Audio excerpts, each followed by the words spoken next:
بسم اللہ الرحمن الرحیم الحمد للہ رب العالمین لا الہ الا اللہ محمد رسول اللہ علی و ابناؤہ المعصومون حجج اللہ و اولیاء اللہ۔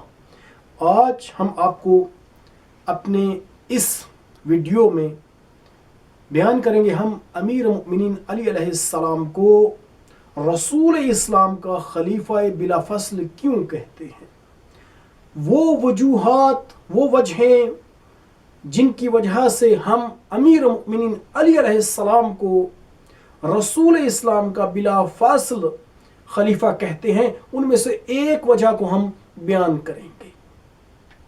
یہ کتاب الکامل فی التاریخ ہے اور ابن اسیر جزری کی لکھی ہوئی ہے۔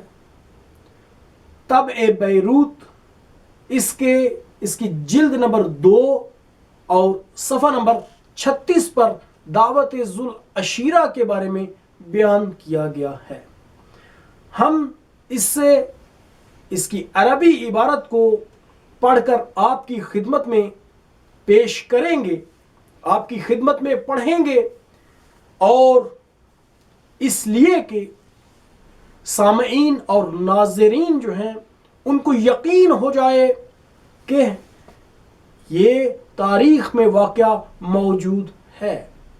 اور رسول اسلام نے دعوت ذوالعشیرہ جب کی تو اس وقت جس نے آپ کی مدد کی اس کے لیے رسول اسلام نے یہ فرمایا تھا کہ وہی میرا وزیر ہوگا اور وہی میرا وصی ہوگا میرے بعد، وہی میرا جانشین ہوگا آپ صلی اللہ علیہ وآلہ وسلم کے بعد۔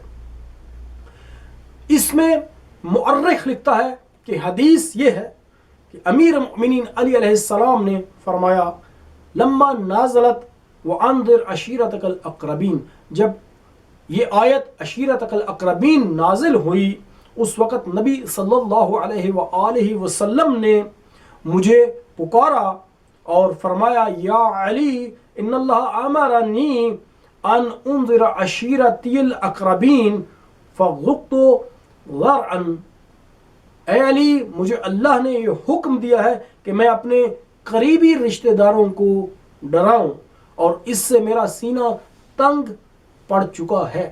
وعلمت انی متی ابادرهم بهذا الامر ارى منهم ما اکرہ، اور میں جب بھی اس امر کی طرف سبقت کرنا چاہتا تھا اس وقت میں نے دیکھا کہ ان سے وہ چیز دیکھی کہ جس کو میں ناپسند کرتا تھا۔ فصمت علیہ، میں خاموش رہا، اور یہاں تک کہ حتی جاءنی جبرائیل، میرے پاس جبرائیل آیا، اس نے مجھ سے کہا یا محمد الا تفعل ما تؤمر به يعذبك ربک، اگر آپ نے اے محمد صلی اللہ علیہ وآلہ وسلم اگر آپ نے وہ جس کا آپ کو حکم دیا گیا وہ انجام نہ دیا، وہ امر انجام نہ دیا تو آپ کا پروردگار آپ کو عذاب کرے گا۔ فاصنع لنا صاعا من طعام، اے علی آپ ہمارے لیے 3 کلو کھانا تیار کریں، 1 سا کھانا تیار کریں۔ وَاجْعَلْ عَلَيْهِ الرِّجْلَ شَاةٍ، اور اس پر بکری کی ران کو رکھیں۔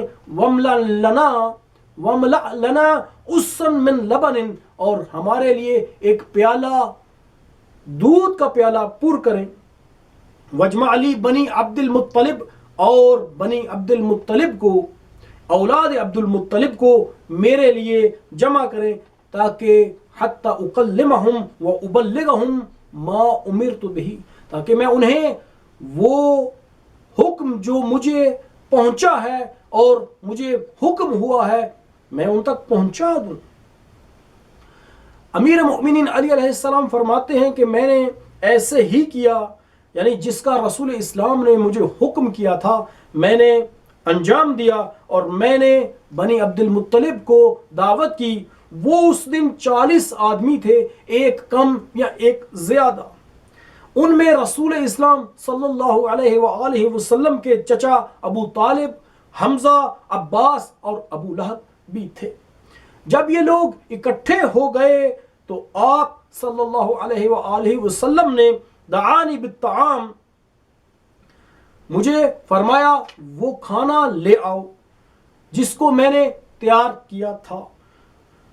فلما وضعت تناول رسول اللہ حظۃ من اللحم، جب میں نے اس کھانے کو رکھا تو رسول اسلام صلی اللہ علیہ وآلہ وسلم نے گوشت کے ایک ٹکڑے کو کھایا اور اسے اپنے دانتوں سے، اپنے مبارک دانتوں سے اسے کاٹا اور اسے اس پیالے کے کہ جس کو 4 یا 5 آدمیوں کے لیے پیش کیا جاتا تھا اس کے ایک جانب میں ڈال دیا. اور آپ صلی اللہ علیہ وآلہ وسلم نے ارشاد فرمایا خذو بسم اللہ، شروع کرو اللہ کے نام سے. امیر المؤمنین علی علیہ السلام فرماتے ہیں کہ قوم نے کھانا شروع کیا اور اتنا انہوں نے کھایا کہ اب وہ سیر ہو چکے تھے اور میں ان کے ہاتھوں کے نشانات کو دیکھ رہا تھا. اور خدا کی قسم جس کے پاس، جس کے ہاتھ میں علی کی جان ہے، وَأَيْمُ اللَّهِ الَّذِي نَفْسُ عَلِيٍّ بِيَدِهِ، اس ذات پروردگار کی قسم کہ جس کے قبضہ قدرت میں علی کی جان ہے، ان لوگوں میں سے ہر ایک ایسا تھا کہ جو میں نے ان سب کے لیے غذا تیار کی تھی وہ اکیلا کھا جاتا تھا. اب رسول اسلام صلی اللہ علیہ وآلہ وسلم نے ان کے کھانا کھانے کے بعد فرمایا اسقِ القوم، اے علی اس قوم کو سیراب کرو، انہیں کچھ پلاؤ. میں وہی پیالہ جو دودھ سے بھرا ہوا تھا میں نے ان کے سامنے پیش کیا، انہوں نے پیا یہاں تک کہ وہ سارے کے سارے سیراب ہو گئے. اب ان میں سے یہ پیالہ ایک عام پیالہ تھا، لیکن چونکہ رسول اسلام نے فرمایا اور رسول اسلام کی برکت کی وجہ سے وہ ہر شخص، ان میں سے ہر شخص یہ توان رکھتا تھا، قدرت رکھتا تھا کہ وہ اکیلا اس پیالے کی مثل کو پی جاتا تھا. لیکن یہ پیالہ رسول اسلام کی برکت کی وجہ سے ان سب کو سیراب کر گیا. اب رسول اسلام نے جب چاہا کہ آپ کچھ بیان کریں، ان یکلمہم بادرہ ابو لہب الی الکلام، ابو لہب نے کلام میں جلدی کی اور اس نے کہا لعل سحرکم بہ صاحبکم، شاید کہ تمہارے صاحب نے تمہیں جادو کر دیا ہے، تم پر جادو کر دیا ہے. ساری کی ساری قوم متفرق ہو گئی، انہوں نے کچھ بھی بات نہ کی. اب جب دوسرا دن ہوا تو پھر رسول اسلام نے فرمایا یا علی ان هذا الرجل سبقنی الی ما سمعت من القول، اے علی تو نے جس چیز کو دیکھا اور جس چیز کو سنا گفتگو سے، اس بندے نے مجھ پر سبقت کی اور ساری کے سارے رشتہ دار عزیز قوم متفرق ہو گئے، چلے گئے اور میں اس سے پہلے چلے گئے کہ میں ان سے کوئی بات کرتا. آپ دوبارہ کھانے کو تیار کریں. اور پھر امیر مؤمنین علی علیہ السلام فرماتے ہیں میں نے ایسے ہی کیا اور ان لوگوں کو دوبارہ دعوت کی. ففعل مثل ما فعل بالامس، ففعل مثل ما فعل، پھر ابو لہب نے وہی والا کام کیا. رسول اسلام بولنا چاہتے تھے، اس نے دوبارہ جلدی کی اور وہی والا جملہ بیان کیا کہ شاید تمہارے صاحب نے تم پر جادو کر دیا ہے. فاکلوا، انہوں نے کھانا کھایا. اب امیر المؤمنین علی علیہ السلام فرماتے ہیں وسقیتہم ذلک العص، میں نے وہی پیالہ ان کو اس پیالے سے سیراب کیا. فشربوا حتی رووا جمیعا وشبعوا. اب رسول اسلام نے دوبارہ کلام کرنا چاہا اور آپ نے کلام کیا. فقال یا بنی عبد المطلب انی واللہ ما اعلم شابا من العرب جاء قومه بافضل مما قد جئتکم به. اے عبد المطلب کی اولاد، خدا کی قسم میں کسی جوان کو عرب میں سے نہیں دیکھتا کہ جو میں تمہارے پاس لایا ہوں وہ اپنی قوم کے پاس اس سے افضل لایا ہو. اب قد جئتکم بخیر الدنیا والآخرہ، میں تمہارے پاس دنیا اور آخرت کی بھلائی لایا ہوں. وقد امرنی اللہ تعالی، اور مجھے اللہ تعالیٰ نے حکم کیا ہے، ان ادعوکم الیہ، میں تمہیں اس امر کی طرف دعوت کروں. یہاں جملہ جو اب آپ کو پیش کرنے جا رہے ہیں یہ اسی کتاب میں لکھا ہوا ہے اور ہم اس کو آپ کے سامنے دوبارہ پیش کریں گے کہ اور تاکید سے بیان کرنا چاہتے ہیں. فَأَيُّكُمْ، اب رسول اسلام نے فرمایا، فَأَيُّكُمْ يُعَاذِرُنِي عَلَى هَذَا الْأَمْرِ، تم میں سے کون ہوگا جو اس امر پر میرا وزیر ہوگا. عَلَىٰ أَن يَكُونَ أَخِي وَوَصِيِّي وَخَلِيفَتِي فِيكُمْ، اس بات پر کہ وہ میرا بھائی ہو، میرے بعد میرا وصی ہو اور میرے بعد میرا خلیفہ ہو. وَخَلِيفَتِي فِيكُمْ، میرا خلیفہ ہو، میرا جانشین ہو تم میں. فَأَحْجَمَ الْقَوْمُ عَنْهَا، ساری کی ساری قوم ڈر کے پیچھے ہٹ گئی اس سے. وَقُلْتُ، اور میں نے کہا، علی علیہ السلام فرماتے ہیں میں نے کہا، وَإِنِّي لَأَحْدَثُهُمْ سِنًّا، میں ان سب میں عمر کے اعتبار سے، سن کے اعتبار سے سب سے چھوٹا تھا. وَأَرْمَسَهُمْ عَيْنًا، میری آنکھیں دھسی ہوئی تھیں. وَأَعْظَمُهُمْ بَطْنًا، اور بطن کے اعتبار سے میں بڑا تھا. وَأَحْمَشُهُمْ سَاقًا، میری پنڈلیاں ضعیف تھیں.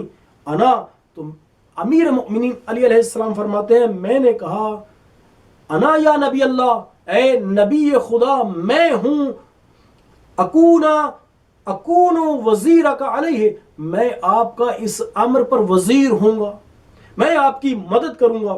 فَأَخَذَ بِرَقَبَتِي، رسول اسلام نے میری گردن کو پکڑا.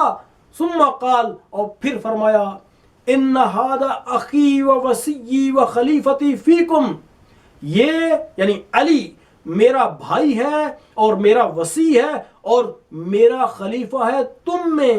فاسمعوا له واطیعوه، اب آپ نے فرمایا اس کی بات کو سنو اور اس کی اطاعت کرو. ہم جو علی مرتضیٰ کو رسول اسلام کا جانشین، بلا فصل جانشین مانتے ہیں، اس کی وجہ یہی ہے. ان وجوہات سے ایک وجہ یہ ہے کہ ہم کہتے ہیں، ہم یہ اعلان کرتے ہیں کہ ہمارے نبی نے اپنے قول کو، اپنے وعدے کو وفا کیا ہے.